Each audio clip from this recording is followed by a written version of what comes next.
What's up, YouTube? It's Bullseye8231, and today I'm going to be showing you how to change the brake pads on a 2003 Toyota 4Runner. This procedure will be the same from 2003 all the way to 2009 and very similar on all other models. So while I'm not going to show you how to change the rotors completely because I'm not changing rotors today, I will talk through it once we get to that point and show you what to do if you're going to be changing your rotors in addition to your brake pads. All right, so here's a few things real quick that I want to show you what you're going to need. You're going to need new brake pads, so you can get those online or at your local auto parts store. Make sure you get the correct ones. These have hardware included, which means the little springs and different types of things, pins and stuff, comes with it, and so I'll get into that when we get to that. You're gonna need a pair of needle nose. You don't need a pair this big. This is just the first one I was able to grab. A screwdriver, a small pry bar. You're gonna need a 21 millimeter socket or a T-bar to break your lugs loose, and a big breaker bar or ratchet. I'm using a 1/2 inch extendable here. And then I also just have this impact. This is a luxury, not a necessity, but once I get everything broke loose, it's real quick and easy to run them out and get it going. So the other thing you're gonna need if you're changing your rotors, you're gonna need a 17 millimeter socket with an extension, or if you have a deep socket and a 1/2 inch ratchet, that should be enough to suffice to get the rotor, the caliper off so that you can change your rotor. So again, that's a 17 millimeter deep socket and or smaller extension, smaller socket with an extension. All right, so we're gonna go ahead and dive right in here. You're also gonna need a jack and jack stand. So the first thing we're gonna do is we're gonna find a good jacking point underneath the vehicle, and we're gonna go right here on the frame, as you can see. And I'm just going to go ahead and get it tight, the jack tight there. And then you want to find a good spot for your jack stand. I'm going to do right there because that is a good solid piece of the frame. And so once we get it jacked up, we'll be able to extend that and place that on the frame right there, as you can see. So, but we'll have to extend that and lift that up. All right, so now before you jack up the vehicle, you want to loosen the lugs on your tire. All right, so you're going to take your 21 millimeter ratchet and or your breaker bar or T-bar, whatever you're using. And before we jack up the vehicle, we want to make sure we break all these loose, because when we jack it up, it's going to want to turn. So just, and you see how it just went? Just a little bit. You just do a turn, a little bit of a turn. All right, just enough to break them loose. Also, Toyota typically has a locking nut or lug, and so make sure you can find this in your glove box or sometimes in your spare tire bag, different types of things. So make sure you use that if you have one. So we're gonna go ahead and break all these loose, and then we'll be ready for jacking up the vehicle. Okay, so now that all our lugs are broke loose, we're gonna go ahead and start going up with the vehicle. You don't have to go extremely high with the vehicle because you're just trying to get the tire to clear the ground. And it looks like my tire is cleared there. Also, one other thing, I like to just put a chock behind the tire just to keep things from rolling. This is a rear wheel drive vehicle, so the back end locks when it's in park. However, you can't be too careful with some of these things. We're gonna go ahead and put our jack stand in place, just in case. Safety first. So there we have it. Our jack stand is placed. Everything looks good. All right, so this is the part where I'm gonna switch over to the impact just to make things a lot quicker and easier. You can see really fast, these lugs come right on out. Make sure you don't lose them. This impact really saves some time. helps get things done quickly. Just put all those to the side, and you're actually done with sockets and ratchets unless you are changing your rotors. Now we're going to remove the tire, so we're just going to pull it off like that. Comes right off. We're going to roll it over here, lean it against the vehicle, and then as you can see, we now have the caliper and the rotors exposed. All right, folks, this is the part of the video where I'm going to explain the process of changing your rotor if you are changing your rotors. I am not changing my rotors today. As you can see, they still look like they're in pretty good shape. And so we're going to go ahead and roll with just changing the pads today. But if you are changing your rotor, you're going to need a 17 millimeter socket. That's a 17 millimeter socket, and I will show you here which bolts you will have to remove. So you will remove your caliper mounting bolts. They're both going to be 17 millimeters. There's two. You have one here that you can see in the video, and you have one below it where you can see my finger down at the bottom. I know it's having a little trouble focusing. So these two bolts, this one up top, directly underneath it, there's another one. These are both 17 millimeters. You're going to have to remove both of those bolts. Take your caliper, bring it up, and put it to the side. Now, you need to be careful if you do this because these are fixed metal brake lines. So that means that these lines don't flex. However, you have some flex here in this rubber line. So what I like to do is usually take out this bolt, which is this flex line bracket, which kind of holds that line in place so that it doesn't get twisted or break. But if you take that little bolt out, then this whole line will flex around, and then you're not risking bending or pinching and breaking off this brake line. So again, this is, I believe, a 12 millimeter. And so this 12 millimeter comes right off, and this whole bracket will just hang, and then that will give you flex in this rubber line so that you're not bending your fixed line down here. Okay, and so what I like to do is just pick it up, pull it to the side. Once that is removed, this rotor is literally just sitting here. So once that whole caliper and brake line is moved out of the way, this whole rotor just slides right off, and literally the new one just slides right in. Okay, super easy to do. Again, just make sure you hang your caliper and don't let it hang by its brake lines. Make sure you set it somewhere. Usually I like to set it up here, or you can get a zip tie and kind of hang it from up here or something. Just making sure that that does not fall and flex. Okay, so that's how you change the rotor if you're trying to attempt to change your rotor. Again, in this video, I'm just changing the pads. So now we're going to transition to the brake pads.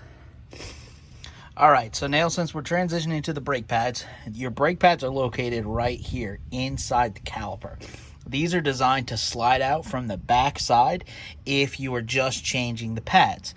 However, you've got to make sure that you push the pistons in the caliper back. Now, these are quad pistons, so they have two pistons on each side. So you have two pistons on this side of the brakes and rotors, and you have two pistons on this side of the brakes and rotors. And so you got to make sure that you get all four of those pistons pushed back. Now, what I like to do at this point is take my pry bar, and you have to be careful when you do this, so just watch closely. What we're going to do is we're going to we're going to, not just attempt, but we're going to push the piston back while the brake pad is still in the rotor. Now, when you do something like this, you want to make sure that you're not prying against the rotor itself too much, because you don't want to pit your rotor. We're not changing the rotors. And so what we're going to do is we're going to make sure we carefully and slowly, gradually push this piston back from using the leverage against the brake pad. Okay. All right, so a good position, just real quick, for this is how you see I have the crowbar, and I'm pushing that piston back right now. As you can see, I am prying against the edge of the rotor, and the front of the brake pad. Now, these brake pads might start crumbling if you have a little bit of ceramic left on them.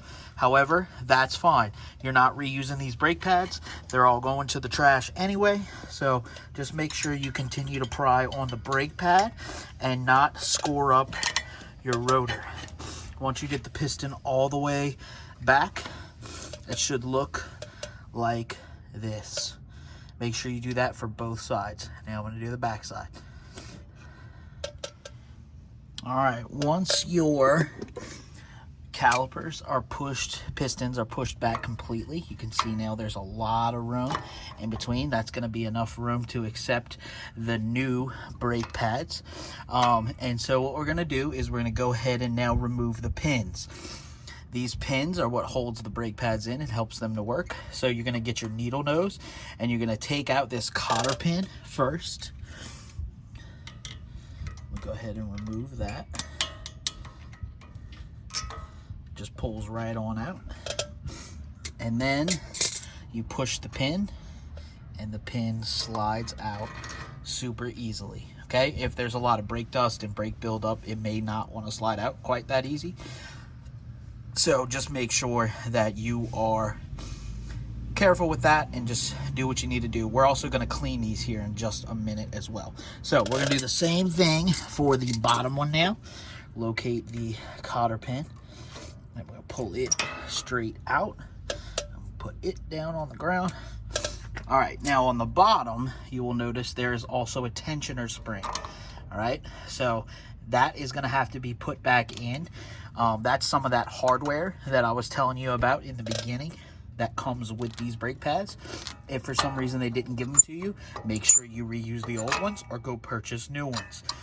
I always like to change this type of stuff when you're changing brakes. Again, that one was a little bit harder to get out because it was a little bit dirtier. So we're going to go ahead and put that pin to the side for cleaning here in a few minutes. And then we're going to go ahead and take out, let's see if I can film this well you can see. So we're just going to compress the spring at the triangle. Notice how the spring was in there. That's how we're going to have to put the new one back in, just like that. So remove it, put it to the side, and then the brake pads literally just slide out. So again, you can see the brake pad has a little bit of nick in them from me prying on them. However, the rotor does not. The rotor is perfectly smooth still, and we are all good to go and get ready for the new brake pads. So now I'm going to show you how to clean the pins. All right, so what I like to do is I like to take the pin and a piece of emery cloth and sand all of the brake dust off of the pins like so. If you don't have emery cloth, you could use probably normal sandpaper. Just make sure it's a really fine grit. You don't want to pit the metal. So we're going to make sure we get these all nice and clean. All right, so once your pin is all sanded, I like to wipe them very clean, make them look real nice, almost brand new. So you can see this pin is nice and shiny again. And basically what this is going to do is help those brake pads slide back and forth very easily on here, so that they do not wear unevenly and that the brakes work properly. So now we got those all cleaned up, we're going to head back up underneath the vehicle. All right, so now we got our new brake pads. And I just like to put things back exactly how I take them off. So as you can see, this one brake pad has this little notch on it, and the other one does not. Now, what I like to do is put things exactly like the way they were. So this notch down here, this is called a squeaker. And basically, once the brakes start getting worn down, it begins to rub against the rotor and make a squeaking noise.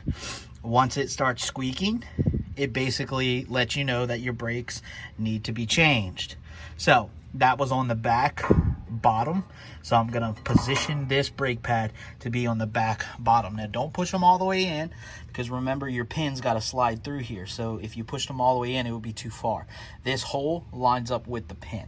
All right, so then we're going to get the front pad, and we're going to slide the front one in. A little bit of trouble seeing here.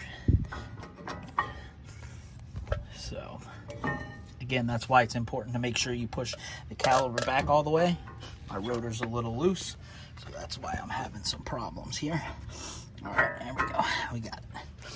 Okay, so that's why it's extremely important to make sure you push the caliper back, because if you do not push the caliper back all the way, you won't be able to slide your new pads in. They'll be too thick, okay? The other thing you can do while you're doing this is make sure to keep an eye on your brake fluid level up under your hood.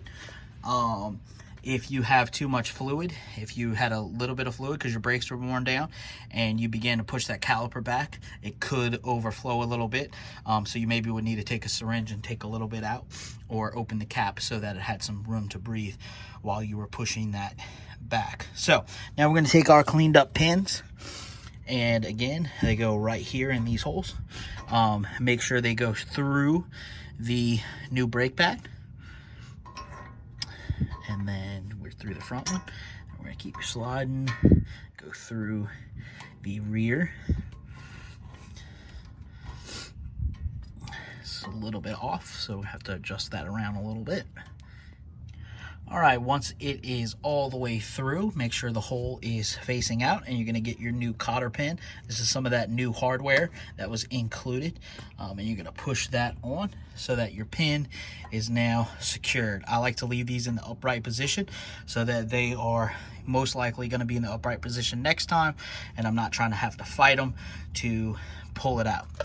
Now we're gonna put the bottom one in. Now the bottom one is a little bit different, as I explained when I was taking it out, because it has this tensioner spring.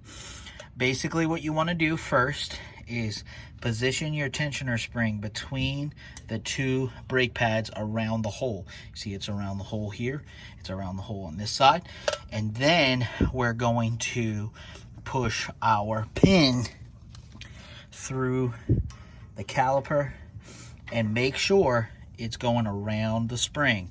If it's not going around the spring, you're doing it wrong. You want to make sure that you get that in the right place around the spring. And this one's a little bit misaligned, so I'm gonna have to pull it back just a little bit. There it goes. All right, again, I want to make sure that the hole is facing toward me so that it is easy to put the pin in, as well as take the pin out next time around. Then you're going to take your pin and place it again right in that hole, like so. And your pin is now secured. All right, so now that we got our pin secured, what I'm going to do is now secure the tensioner spring. All right, so you can see the tensioner spring has these little notches on them. Those notches are designed to stay at the back of the brake pad to hold it, tension against it. And this little clip is designed to go in this little hole, okay? So what we're gonna do is kind of bend this back with this staying on the outside and this going into the hole. It's going to be really hard for me to film this, so I'm going to see if I can try and do it. All right, there we go. I did one. So as you can see, the clip is against the brake pad, and the top piece is actually inserted into this little hole on the bottom brake shoe or brake pad. Okay, so we're gonna do the same thing on this side, and then we will be ready to do our next step. All right, so once you get all of your pins and tensioner spring back in, it should look like this. Make sure this spring is facing the right way. It does have a curve to help you know which way it's supposed to go. So you just look at it the way you take it off, and just pay attention the way you put it on. It pretty much goes on one way. This one I did have to bend a little bit to try to get it in to line these. But I mean, it's a tensioner spring, so it's supposed to have that type of tension on it. All right, so now we have the new brake pads, the pins cleaned up, new hardware installed, and now we are ready to put our tire back on. All right, I got all my lugs back in with my hand. Even if you have an impact, always remember to start your lugs by hand so that you don't potentially draw the risk of cross-threading something. So now what I'm going to do is go ahead and switch over to my impact and run these in. Do a cross motion pattern.